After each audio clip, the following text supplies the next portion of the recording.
One text message. 8 words. Please help. My baby has no food. That message was meant for someone else. A lifeline that didn't exist anymore. A phone number that had changed hands 2 weeks earlier. But here's the thing about desperation. Sometimes it doesn't care about wrong numbers. Sometimes the universe puts exactly the right message in front of exactly the right person at exactly the right moment. My name is Sarah Bennett. Well, that's not entirely true. I'm telling you Sarah's story. A story about a single mother in Seattle who had $3 in her pocket and a hungry baby in her arms on New Year's Eve. And I'm telling you about Michael Harrison, a tech billionaire who sat alone in a penthouse worth $95 million, surrounded by everything money could buy and nothing that actually mattered. What happened when Sarah's desperate text reached Michael's phone wasn't just luck. It was something deeper. A collision of two broken people who needed each other more than either of them knew. This is a story about how poverty doesn't just take your money. It takes your voice, your dignity, your belief that anyone cares. And it's about how wealth doesn't just give you power. Sometimes it traps you in a prison of loneliness, so complete that you'd give anything just to matter to someone. Anyone. By the end of this story, both of them would learn the same hard truth. The things we think we need are never the things that save us. Let me show you what really happened. Welcome to the story room. While you are here, please hit the subscribe button and comment your view on the story and where you're watching from. Sarah Bennett stood in her studio apartment in South Seattle, shaking an empty container of baby formula like somehow hope might make powder appear. It didn't work. It never did.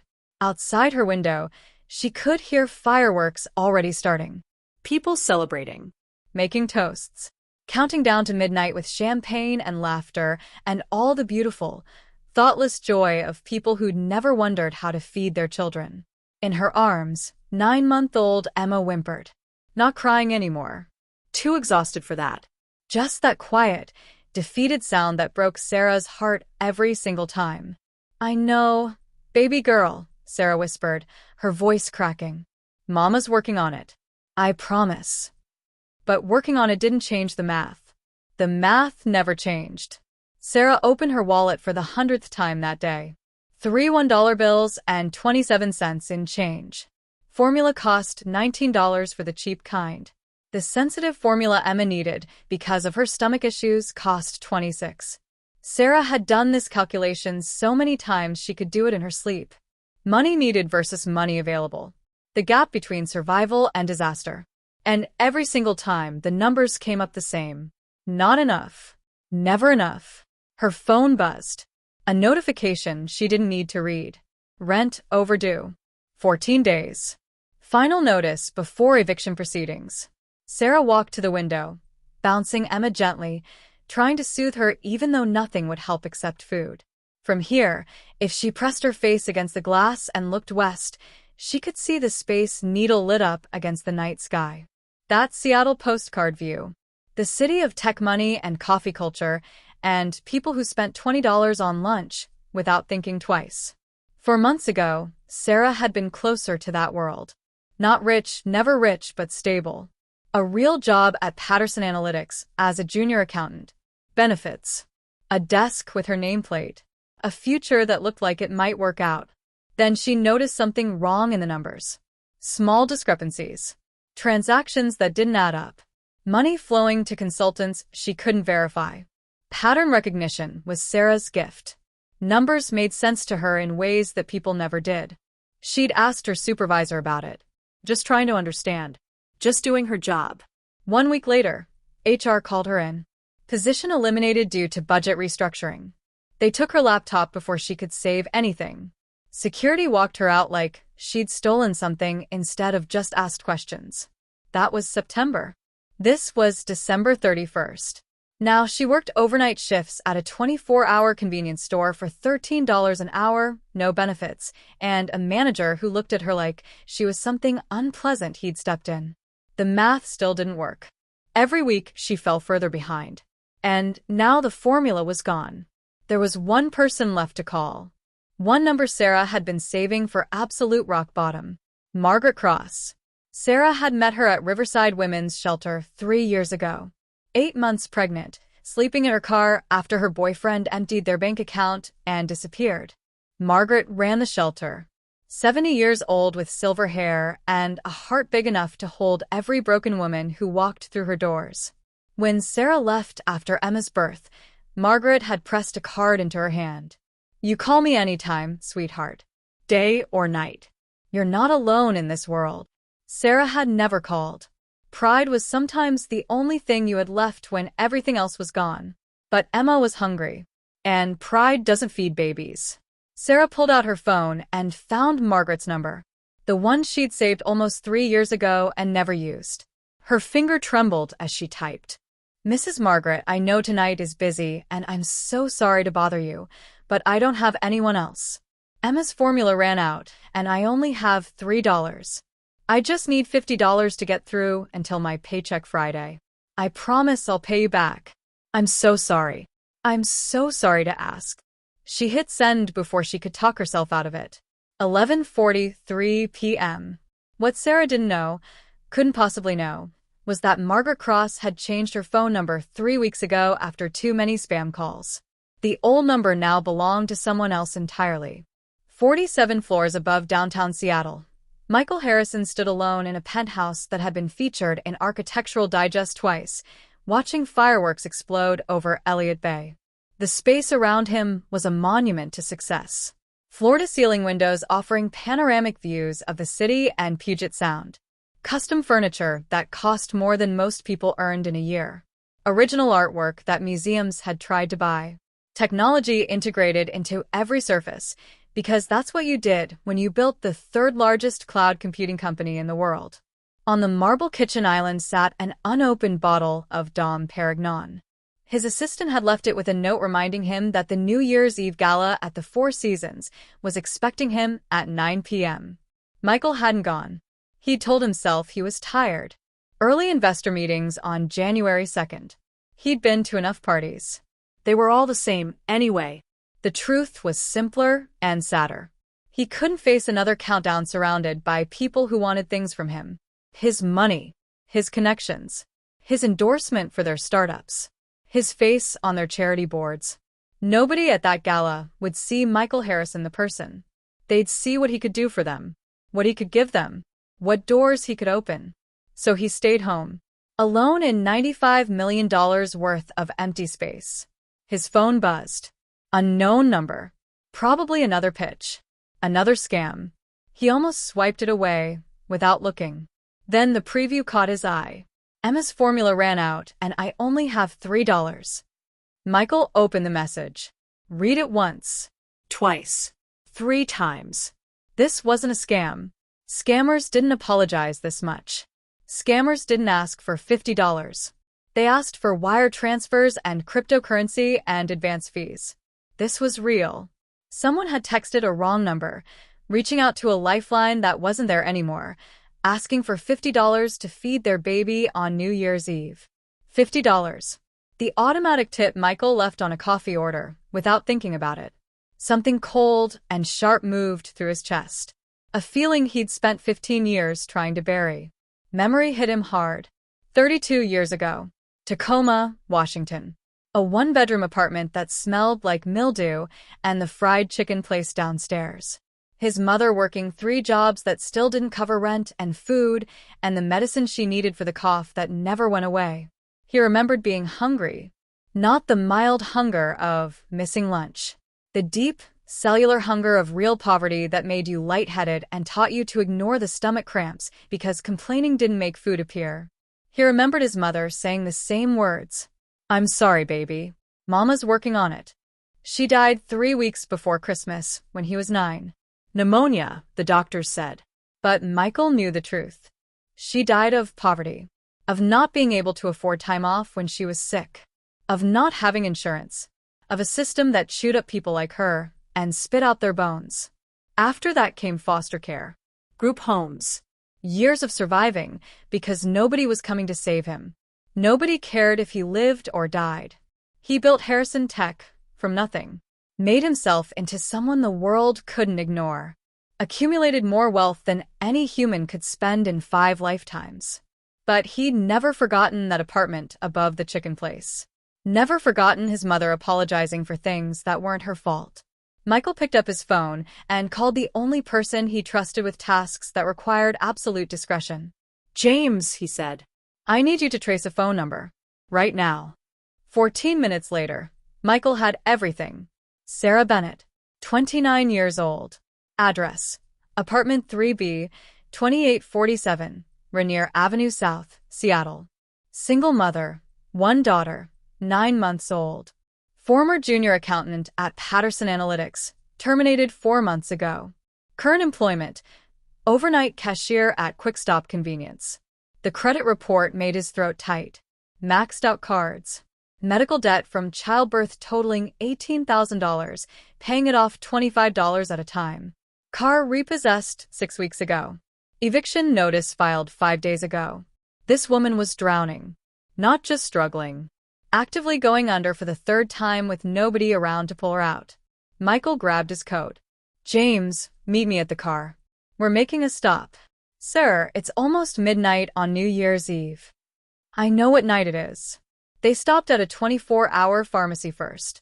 Michael walked the aisles himself, ignoring the cashier's confused stares at the man in a $3,000 coat buying baby supplies at 11:57 p.m. Formula. The expensive kind with the gentle stomach formula. 3 containers. Diapers in multiple sizes, because he wasn't sure what a 9-month-old needed. Baby food. Infant pain reliever.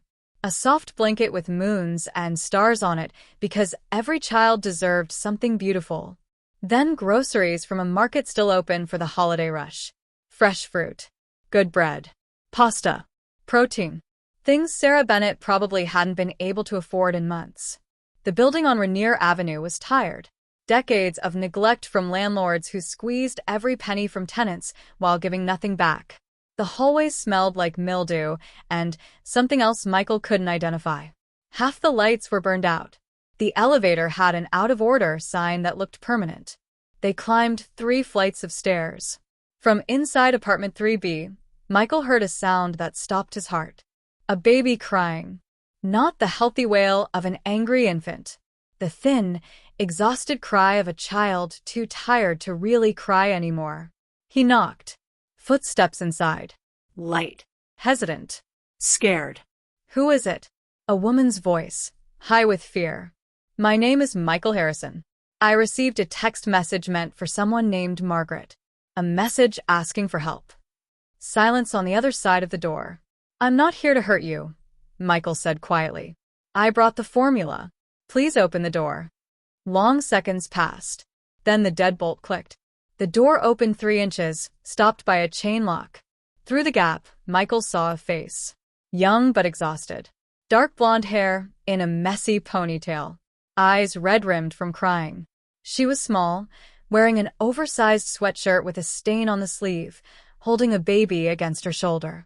The baby had her mother's blonde hair, but her cheeks were too pale.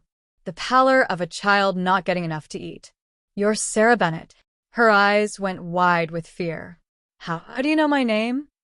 "I traced the number. When I got your message, I traced it." He stopped, realizing how alarming that sounded. "I know that seems intrusive, but I couldn't just ignore it. And if you're enjoying this story so far, don't forget to subscribe, because this is only the beginning." Sarah stared at him through the gap. Her eyes moved over what she could see. The expensive coat. The watch that cost more than she made in a year. The driver behind him in a black suit. This is some kind of scam. "It's not a scam." Michael held up the bags. "It's formula and food. No strings attached. You asked for $50, and I wanted to do more than just send money." The baby whimpered. Sarah's arms tightened automatically, a mother's reflex. "You drove to South Seattle at midnight on New Year's Eve to bring formula to a stranger." "Yes." "Why?" Michael looked at her. Really looked at her. Past the fear and exhaustion, to the desperate hope underneath that she was trying so hard to hide. "Because 32 years ago, my mother was in the same situation. And nobody came." Something cracked in Sarah's face. "Your mother?" She was a single mother in Tacoma. Worked 3 jobs that still weren't enough. She died when I was 9 because she couldn't afford to see a doctor when she got sick. Sarah was silent.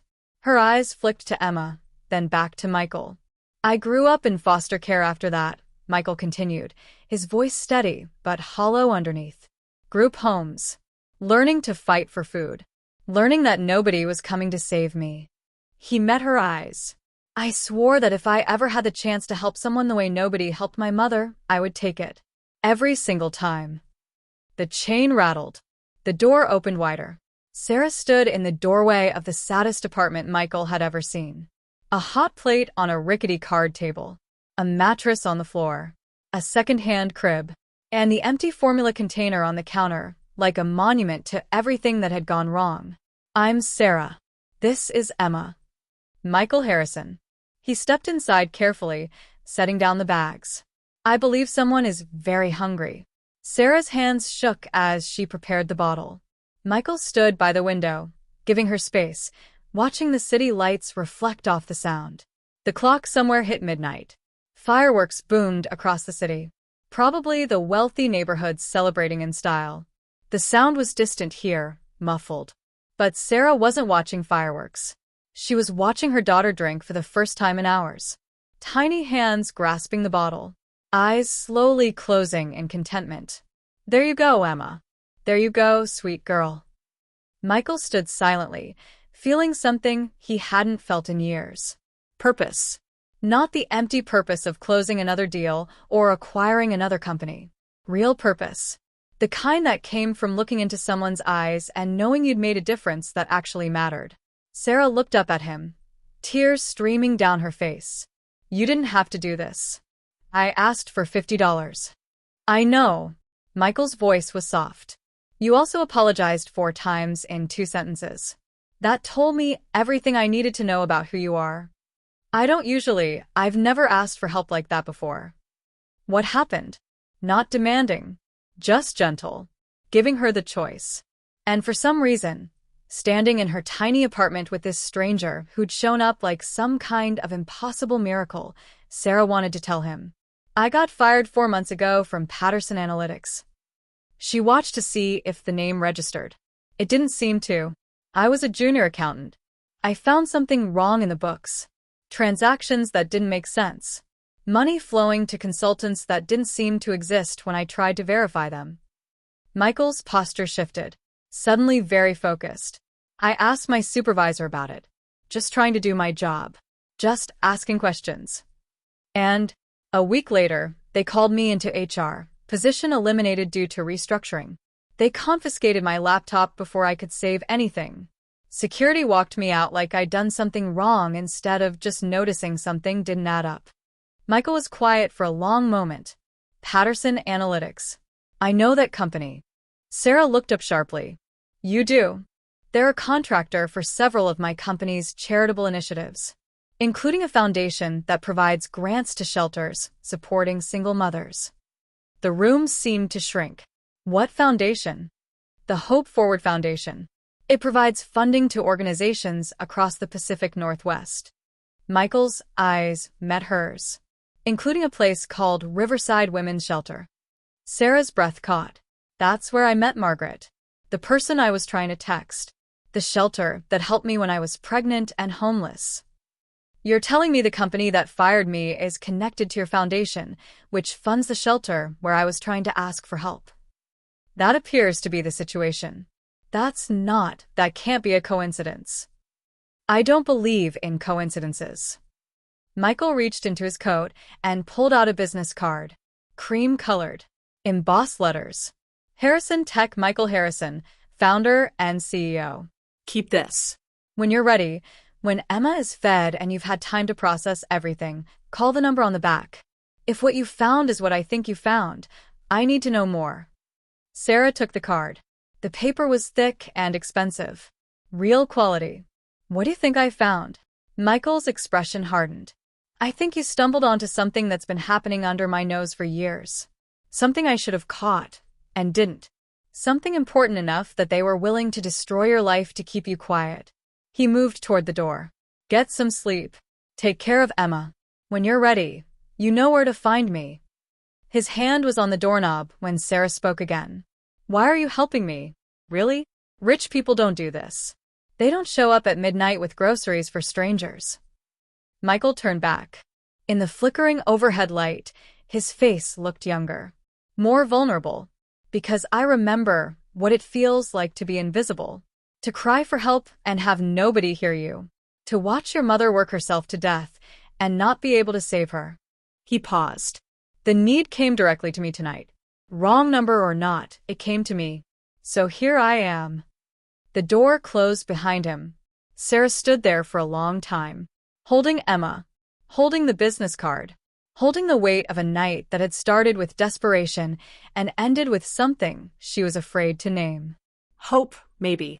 Or maybe just the terrifying knowledge that her life had just become very, very complicated. 3 weeks later, Sarah sat in the lobby of Harrison Tech headquarters, a glass and steel tower in downtown Seattle that looked designed to intimidate people before they even reached the elevator. It was working. Sarah's heart pounded against her ribs. She was wearing her only professional outfit, a black blazer from Goodwill, pants that didn't quite match, shoes she'd polished until the scuffs almost disappeared. She felt like a fraud, an imposter about to be exposed. Emma was at daycare. The first time Sarah had been able to afford it since losing her job at Patterson. Michael had sent a check 2 days after New Year's, just enough to cover a month of childcare and groceries. No more, no less. The note attached said simply, "No strings. This is so you have time to think clearly." Sarah had almost sent it back. Pride was a powerful thing. Then Emma got an ear infection. Emergency room visit. Antibiotics. Bills she couldn't pay. That's when Sarah picked up the phone and called the number on Michael's card. Now here she was, waiting to interview for a job she didn't fully understand with a man who confused her in ways she couldn't name. Ms. Bennett. The receptionist gestured toward the elevator bank. Mr. Harrison is ready for you. The executive floor was glass and chrome and carefully positioned plants that probably cost more to maintain than Sarah's rent. Michael's assistant, a kind-faced woman named Patricia, led her through an open workspace where people in expensive clothes solved expensive problems. Sarah felt their eyes. Who is she? Why is she here? What does Michael Harrison want with her? She wondered the same things. Michael's office was enormous. Windows on 2 sides framed the city, like a photograph. A desk the size of a dining table. Art that belonged in museums. And Michael, standing by the window in a navy suit, looking nothing like the man who'd carried grocery bags into her apartment wearing jeans and a coat. Sarah. Please sit. She perched on the edge of a leather chair that probably cost more than her car had before it was repossessed. Before we discuss work, Michael said, taking the seat beside hers instead of behind the imposing desk, I want to make something absolutely clear. Whatever you decide about this job, the help I've provided comes with no conditions. If you don't want to work here, you're under no obligation. Those were gifts, not payments. Sarah hadn't expected that. I understand. Good. He leaned back slightly. I've had my team run a quiet preliminary audit of transactions between Patterson Analytics and my Hope Forward Foundation. Sarah's stomach dropped. What did you find? Nothing conclusive, which is suspicious in itself. His jaw tightened. The records are too clean. Too perfect. In my experience, when something looks that perfect, someone has worked very hard to make it appear that way. I don't have proof anymore. They took everything. You have your memory. You said numbers stick in your head. They do. But I can't take a memory to the authorities. No. But you can help me find new evidence. Michael's eyes met hers. I want to hire you, not as a regular accountant. I need someone working directly with me. Internal investigations. Special projects. Someone I can trust absolutely. Sarah stared at him. Why me? You have teams of auditors. People with credentials and experience. People who might be compromised. His voice went hard. The person I suspect has been with this company almost from the beginning. He has relationships everywhere. Friends in every department. I need someone who doesn't owe anyone here anything. Someone who's already proven she'll ask uncomfortable questions even when it costs her everything. You think you can trust me? We've met twice. You could have asked for much more than $50. When you realized who I was, you could have made demands. Instead, you've been trying to figure out how to pay me back for baby formula. Something almost like a smile crossed his face. That tells me more about your character than any background check ever could. Sarah felt her face warm. What exactly would this job involve? He outlined it. Special projects auditor, reporting directly to him. Access to all financial records. Salary that made her head spin, 4 times what she'd made at Patterson. Full benefits. And on-site childcare. Emma could be in the same building. It was the best offer Sarah had ever received. Also potentially the most dangerous. If I find something, she said carefully, what happens to me? Last time I asked questions, I lost everything. Last time you were alone. This time you have me. Sarah studied his face, trying to read what was beneath the billionaire exterior. When do I start? The first month was observation, learning systems, workflows, the rhythm of the company, learning to walk through halls where everyone wondered who this nobody was and why Michael Harrison kept her so close. She also learned to watch Victor Kane. Michael hadn't told her who he suspected, but Sarah wasn't stupid. The CFO of Harrison Tech was 58, silver-haired and silver-tongued, with charisma that made people want to agree with him. He'd been Michael's partner almost from the start, one of the first major investors, one of the architects of the company's explosive growth. He was also the person who signed off on all charitable disbursements. Ms. Bennett. Sarah jumped. Kane stood in the doorway of the small office she'd been given. His smile didn't reach his eyes. Mr. Kane. Hello. I don't believe we've been properly introduced. Victor Kane, CFO. He extended a hand. Sarah shook it. His grip was firm, calculated to convey authority. Michael tells me you're working on special projects. Very mysterious. The words were light. The tone underneath wasn't. Just getting up to speed on company operations. Of course. Another smile. Well, if you need anything, access to files, context on our history, my door is always open. Thank you. He started to leave, then paused. You know, it's unusual for Michael to bring someone in at your level without going through normal channels. You must have made quite an impression. I'm just trying to do good work. I'm sure you are. Kane's eyes lingered on her for a beat too long. Welcome to Harrison Tech, Ms. Bennett. He left. Sarah exhaled slowly. She texted Michael. Kane just introduced himself. Asked about my work. The reply came seconds later. Expected. Be careful. Sarah deleted both messages and got back to work. Weeks turned into months. Sarah settled into a routine. Daycare drop-off at 7:30. Work until 6 o'clock. Dinner, bath time, stories, sleep. Then starting all over again. And somewhere in the spreadsheets and late nights, she started to really know Michael Harrison. It began with late hours. Sarah often stayed past 6, following threads in the data. Michael kept late hours too. Not because he had to, but because he seemed to have nowhere else to be. They'd end up talking. About work at first. Then about other things. Tell me about your mother, Sarah asked one night when the office was empty and the city glittered outside their window. Michael went still. That thing he did when deciding how much to reveal. Her name was Rebecca. Becca to people who knew her. His voice was careful. She came from the Philippines at 21. No money. Broken English. But she had this belief that things could be better here. That if she worked hard enough, she could build a life. Did she? She tried. God, she tried. Michael's hands tightened on his coffee cup. 3 jobs.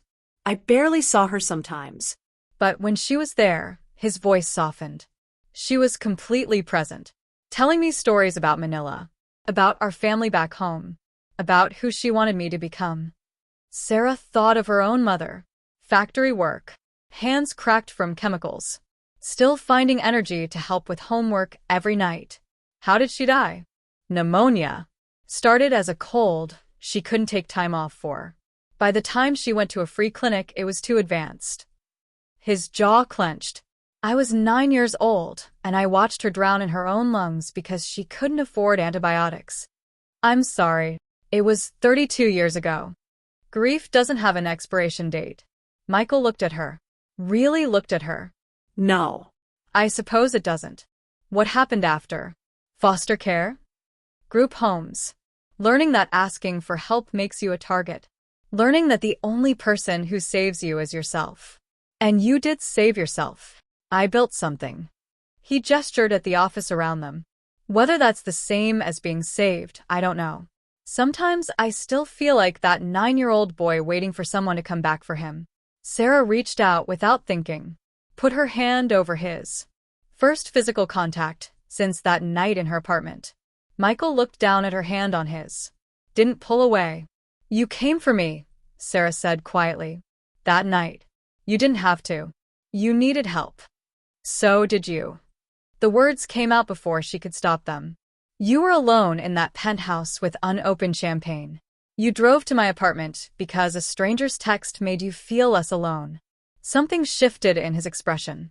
Vulnerability, breaking through. Maybe, he admitted softly. They sat like that. Her hand on his. The city lights below them. Something changing between them that neither could name yet. One night, Emma got sick. High fever. Sarah had to leave early. Michael didn't just let her go. He drove her home. Stopped at a pharmacy. Bought medicine. Stayed until Emma's fever broke at 2 a.m. You don't have to do this, Sarah said, exhausted but grateful. I know. Michael looked at Emma sleeping peacefully finally. But I want to. That was when Sarah let herself think it. Just for a moment. Maybe Michael Harrison wasn't just her boss. Maybe he was becoming something more. By April, Sarah had found the pattern. It was elegant, she had to admit. Whoever designed this theft had real skill. Small amounts, never enough to trigger automatic flags. Distributed across dozens of contractors and consultants. Many legitimate, which provided cover. But some weren't. Sarah's gift was pattern recognition. Numbers spoke to her in ways people never did. And these numbers were screaming. She found the same vendor names she'd seen at Patterson Analytics. Or suspiciously similar variations. Shell companies registered in Delaware and Nevada. Money flowing through multiple jurisdictions until the trail went cold for most people. But Sarah's memory didn't let trails go cold. She remembered the exact transaction codes from Patterson. And she was finding identical structures here. Someone had been stealing from the Hope Forward Foundation for years. Millions of dollars that should have gone to shelters, to food programs, to women and children who had nothing. Money diverted into accounts that she was slowly, carefully tracing back to their source. And every authorization, every signature, every approval led to one name. Victor Kane. She presented her findings to Michael after hours. The office was empty. Just the two of them, and the truth spread across his desk in printouts and highlighted spreadsheets. This is Kane, Sarah said, her voice steady despite her racing heart. The shell companies trace back to entities he controls. The timing correlates with his travel schedule. These transactions are identical in structure to what I saw at Patterson Analytics. Michael studied the documents. His face was unreadable, but she saw the tension in his shoulders. The tightness around his eyes. How long? At least 6 years. Possibly longer. How much? Sarah had done the math 3 times to be sure. Between $15 and $18 million. Michael set the papers down very carefully. Like they might explode. Victor Kane. I trusted him with everything. He was there when I was nobody. Just a kid with an idea and no capital. He believed in me before anyone else did. I'm sorry. Don't be. Michael looked up. You did your job. Now we need to do ours. We need more than this. Kane has lawyers. Expensive ones. We need something concrete. A witness. Documents he couldn't destroy. I might know someone, Sarah said carefully. When I worked at Patterson, there was a senior analyst. Derek Chen. He tried to warn me, I think. He said something about being careful about what questions I asked. I think he knew something but was too scared to speak up. Find him. Carefully. 3 days later, Sarah found Derek Chin working at a small accounting firm in Bellevue. She called him from a coffee shop, not from her office. Not from anywhere that could be traced back to Harrison Tech. Derek? This is Sarah Bennett. We worked together at Patterson. Long silence. Sarah, I heard you got let go. I did. For asking questions about transactions that didn't make sense. Another pause. I can't talk about that. I'm not asking you to. I'm just asking if you'd be willing to meet. Just coffee.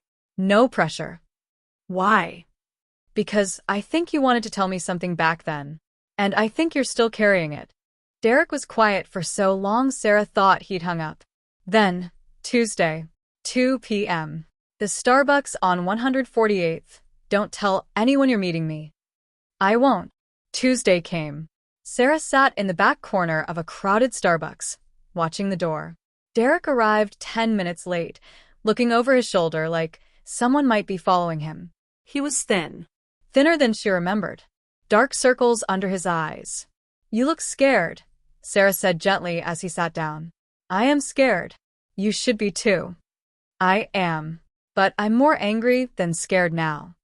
Derek wrapped his hands around his coffee cup like he was cold despite the warm day. What do you want from me? The truth. What's really going on at Patterson? You already know. That's why they fired you. I know there's fraud. I don't know how deep it goes or who's behind it. Derek looked at her for a long time. Then he said, it goes all the way to the top. The CEO, the CFO, the head of finance. They've been doing it for years. Skimming from client accounts. Creating fake contractors. It's millions of dollars. Sarah's heart pounded. Do you have proof? I have copies. Everything they made us delete after you left. I kept backups because I knew someday this would blow up and I didn't want to be the one left holding the bag. Will you testify? Against Patterson? Against Victor Kane? Derek laughed, but there was no humor in it. Do you know who Victor Kane is? The people he knows? They'll destroy me. They've already destroyed you, Sarah said quietly. Look at yourself, Derek. You're scared all the time. You can't sleep. You can't live with what you know. This is destroying you slowly instead of all at once. Tears filled Derek's eyes. I have a family, a daughter in college. If I lose my job, if this continues, you'll lose more than your job. You'll lose yourself. Derek was silent. Then he pulled out a flash drive. Set it on the table between them. Everything's on here. Every fake transaction. Every forged signature. Every dollar they stole. Years of evidence. Sarah reached for it, but Derek pulled it back. Promise me something. Promise me you'll make it count. That my family won't have suffered for nothing. I promise. He handed her the drive. Then he stood up, looking older than his 40 years. Be careful, Sarah. These people don't play fair. They already ruined your life once. They won't hesitate to do it again. I know. But I have something I didn't have before. What's that? Someone who believes me. Sarah took the evidence to Michael that night. They sat in his office with the door locked, going through file after file. Transaction logs. Emails. Documents showing how Patterson Analytics had been used as a pass-through for stolen foundation money. And Victor Kane's name was everywhere. This is enough, Michael said finally, his voice hard. This is more than enough. What do? We set a trap. Force his hand. Michael looked at her. But I need you to understand something first. When we do this, there's no going back. Kane will know it was you. He'll come after you, with everything he has. Let him come. Sarah. No. She stood up, facing him. These people destroyed my career. They took my livelihood. They forced me to choose between feeding my daughter and paying rent. And they did it all while stealing from women and children who have nothing. Her voice shook with anger. I'm not backing down. Not this time. Michael stood too. Moved closer. Then we do this together. He reached out and took her hand. Not as a boss. As a partner. As something more. Together, Sarah agreed. The next day, Michael scheduled an emergency board meeting. Mandatory attendance. He framed it as a strategic review of charitable operations. Nothing that would alarm Kane. Just routine. But Sarah knew better. This was the endgame. The night before the meeting, Michael came to Sarah's apartment. Emma was asleep. They sat on Sarah's secondhand couch, drinking cheap wine, preparing for what came next. "Are you scared?" Sarah asked. "Terrified," Michael admitted. "Victor was there from the beginning. He's been my partner for 16 years. Part of me still can't believe he'd do this. The evidence doesn't lie." "No." "It doesn't." He looked at her. "But you know what scares me more than losing a partner?" "What?" "Losing you. If something happens to you because of this."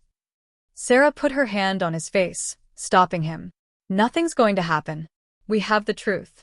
"That's powerful." Michael leaned into her touch. "When did you become so brave?" "When a stranger showed up at my door at midnight because I asked for help. You taught me that sometimes people do the right thing just because it's right. Now I'm doing the same." Michael kissed her then. Soft and certain. A promise that whatever came next, they'd face it together. The meeting happened in Michael's main conference room. Floor-to-ceiling windows overlooking Elliott Bay. Furniture worth more than Sarah used to make in a year. Present, Michael, Sarah, Victor Kane, and Lydia Foster, Harrison Tech's chief legal officer. Silver-haired, sharp-eyed, completely unflappable. Kane arrived confident, relaxed. Why wouldn't he be? As far as he knew, this was just another boring board meeting. Sarah stood at the front of the room, laptop connected to the large screen. Her hands were steady despite her racing heart. "Thank you all for coming," Michael began. "We're here to discuss some irregularities I've discovered in our charitable operations. Sarah, please present your findings." For the next 20 minutes, Sarah walked them through everything. Transaction flows, shell companies, fake contractors, the pattern of theft spanning 6 years. Every stolen dollar traced back to its source. Kane's confidence evaporated slowly, like watching ice melt. When Sarah finished, silence filled the room. Then Kane laughed. Actually laughed. "This is absurd. You're taking the word of a disgruntled former employee with obvious bias. She was fired from her last job for making exactly these kinds of baseless accusations." "The accusations aren't baseless," Sarah said calmly. "And I'm not the only witness." The door opened. Derek walked in, carrying a briefcase. Pale but determined. "Hello, Victor," Derek said quietly. "It's been a while." Kane's face went white. "What is this?" "This," Michael said, standing, "is the reckoning you've been avoiding for 6 years." Derek opened his briefcase. "I have copies of everything you made us delete at Patterson. Every forged signature. Every fake invoice. Every dollar you stole from people who needed it." "You can't prove." "We already have," Lydia interrupted. She held up her phone. "I've been coordinating with the FBI for the past 2 weeks. Special Agent Rodriguez is waiting downstairs with a warrant for your arrest." Kane's mask shattered completely. "You don't understand. This isn't just me. There are people much more powerful involved. If I go down, I'm taking everyone with me." "Is that a confession?" Lydia asked. "Because I've been recording this entire meeting. Everyone was notified when they arrived. It's all legal." Kane stood up, so fast his chair toppled backward. He lunged toward the door. Security was already there. 2 former Seattle PD officers Michael had hired specifically for this moment. 16 years, Michael said, his voice ice. "I gave you everything. And you stole from the most vulnerable people in this city. From women and children who had nothing." Kane turned at the door. His eyes found Sarah. Pure hatred. "This isn't over. You have no idea what you've started." "Then I guess we'll find out together," Sarah said. FBI agents entered. Victor Kane was handcuffed and read his rights.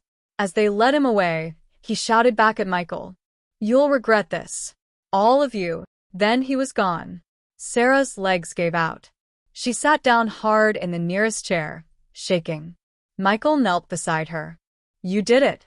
It's over." "Is it?" Sarah looked at him. "He said there were others." "Then we'll find them too. together. The aftermath stretched for months. Kane's arrest unraveled a network of corruption that reached across the entire Pacific Northwest. Executives at Patterson Analytics were indicted. The CEO, the CFO, half the senior management team. It dominated the news for weeks. Tech billionaire exposes massive charity fraud. Single mother brings down criminal empire. Sarah testified before a grand jury, sat in rooms with federal prosecutors and investigators, told her story over and over until she could recite it in her sleep. The media wanted everything: interviews, book deals, movie rights. Sarah declined it all. I didn't do this for fame. I did it because it was right. 6 weeks after Kane's arrest, Michael called Sarah into his office. I have a proposition, he said. Another one? Sarah smiled. Last time you offered me a job, it turned into a federal investigation. This one's different. He pulled out a folder. The Hope Forward Foundation needs new leadership. Someone who understands what it's supposed to do. Someone who's been on the other side of that help. Sarah opened the folder. Executive Director, Hope Forward Foundation. Salary that made her head spin. You want me to run the foundation? I want you to make sure the money actually reaches the people who need it. You've been there, Sarah. You know what it's like to be desperate and alone. You'll make sure no dollar gets wasted. No woman gets ignored. Sarah thought about Margaret Cross, about Riverside Women's Shelter, about all the women who'd been stolen from without even knowing it. Yes, she said. I'll do it. Michael smiled. A real smile that reached his eyes. Good. Because I can't think of anyone better. 1 year later, December 31st, Sarah stood on the balcony of Michael's penthouse, watching fireworks explode over the Seattle skyline. Inside, the penthouse had changed completely. Photos on the walls, Sarah and Emma at the zoo, at Pike Place Market, at holiday parties. A high chair in the kitchen. Baby gates blocking stairs. All the beautiful mess of actually living in a space instead of just existing in it. Exactly 1 year, Michael said, stepping onto the balcony beside her. Since you sent that text. Since I accidentally asked a complete stranger for $50, Sarah corrected, smiling. I was so humiliated when you showed up at my door. You were terrified, but you let me in. I didn't have much choice. Emma was hungry. You always have choices. Michael turned to face her. You could have refused. Could have tried to handle everything alone like you'd been doing. Instead, you took a chance on the possibility that maybe, just maybe, someone actually cared. Sarah leaned into him. Best wrong number I ever dialed. Inside, Emma was asleep. 2 years old now. Healthy, happy, safe. Sarah's phone buzzed. A text from Margaret Cross. Happy New Year, sweetheart. Just saw the news about the foundation's expansion. We're going to be able to help 3 times as many women next year. You've done something beautiful. Your mama would be so proud. I know I am. Sarah's eyes filled with tears. She typed back, Thank you, Mrs. Margaret, for everything. You saved my life. The response came quickly. No, honey. You saved your own life. I just held the door open. Michael kissed the top of Sarah's head. What are you smiling about? Just thinking about how 1 year ago, I was standing in that tiny apartment with $3 and no hope. And now. Sarah gestured at the city below them. The life they'd built. The foundation helping thousands of women. Emma sleeping peacefully in the next room. Michael's arms around her. Now I have everything. Not because of money. Because of you. Because you showed up when nobody else would. The clock struck midnight. Fireworks intensified across the city. Happy New Year, Sarah. Happy New Year, Michael. He kissed her as the city celebrated around them. Inside, Emma stirred. That soft sound through the baby monitor that Sarah would never get tired of hearing. I should check on her, Sarah said. Let me. Michael released her hand. I've got it. Sarah watched him go. This man who'd never had a family. Who'd spent 30 years alone because he didn't know how to let anyone in. Walking toward the nursery where a child who wasn't his by blood had somehow become his in every way that mattered. Her phone buzzed again. Margaret. P.S. The new child care center at the shelter opens next month. 20 spots for working mothers. All thanks to your foundation. You're changing lives, Sarah. Sarah smiled, tears streaming down her face. 1 year ago, she'd sent a desperate text to a wrong number. Asked a stranger for $50 to feed her baby. That stranger had shown up with formula and groceries, and something Sarah had lost completely. Hope. Michael's voice came soft through the monitor. Hey there, Emma girl. Happy New Year, sweetheart. Daddy's here. Sarah's heart swelled. Daddy. Michael called himself that now. Had for months. And Emma lit up whenever she saw him. They'd built something impossible. A family formed from two broken people who found each other by accident. Or maybe not accident. Maybe the universe knew exactly what it was doing when it sent Sarah's text to Michael's phone. Because sometimes miracles don't come from heaven. Sometimes they come from strangers who choose to care. Who show up when they don't have to.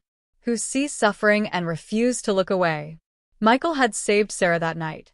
But Sarah had saved him too. Taught him that wealth means nothing without connection. That power means nothing without purpose. Together, they were healing, growing, building something real. Sarah stepped inside from the balcony. The penthouse was warm with golden light and love, and the sound of Michael reading Emma a bedtime story, even though it was midnight. She leaned against the doorframe, watching them together. Once upon a time, Michael read softly, there was a little girl who taught a lonely man how to love again. Emma giggled sleepily. Sarah wiped her eyes. The new year was here. And so was everything she'd ever needed. Not money. Not security. Not even safety. Just love. Real love. The kind that shows up. The kind that stays. And that, Sarah knew, was worth more than all the penthouses and millions and power in the world. The end. Thank you for staying until the end. If this story touched your heart, please like and subscribe for more powerful stories about hope, redemption, and the unexpected miracles that change everything. Your support means the world.